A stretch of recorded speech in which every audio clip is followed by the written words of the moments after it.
51,000 ரூபாய் நிதியுதவிக்காக மறுபடியும் மாப்பிள்ளையாயிருக்காரு மச்சான். இளம் பெண்ணுக்கு நேர்ந்த அவலம் என்ன இந்த வீடியோல பார்க்கலாம். திருமணம் அப்படிங்கிறது 1000 காலத்து பயிர். 1000 பொய் சொல்லியும் ஒரு திருமணத்தை நடத்தலான்னு சொல்லி நம்ம கேள்விப்பட்டிருப்போம்.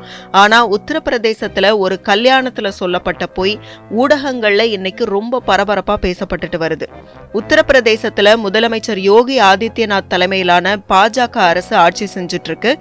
அங்க பொருளாதாரத்துல பின்தங்கிய நிலையில இருக்கக்கூடிய குடும்பங்களை சேர்ந்த பெண்களுக்கு முதலமைச்சரோட திருமண உதவித்தொகை திட்டத்தின் கீழே 51,000 ரூபாய் வழங்கப்பட்டுட்டு வருது.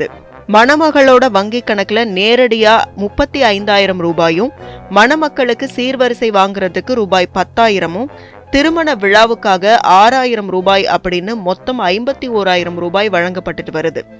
உத்தரப்பிரதேசத்துல இந்த திருமண நிதியுதவியை பெறுறதுக்கு ரொம்ப பேர் முறைகேடுல ஈடுபடுறதா அப்பப்போ செய்திகள் வெளியாயிட்டு வருது.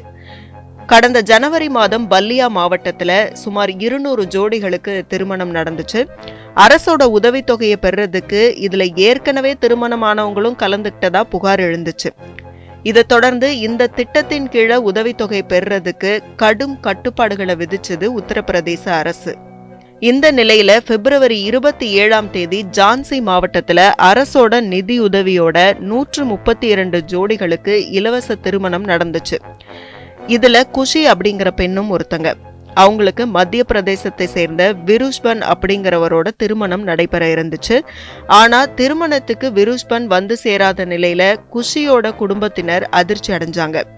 அதோட மட்டும் இல்லாம அரசோட நிதியுதவி கிடைக்காம போயிருமோன்னு பயந்து அவங்க எடுத்த முடிவுதான் இப்போ அதிர்ச்சியை ஏற்படுத்தி இருக்கு. அரசோட நிதியுதவியை பெறணும்னு நினைச்சு குஷியோட அக்கா கணவரையே மறுபடியும் மணமகனாக்கி திருமணத்தை நடத்தி முடிச்சுட்டாங்க.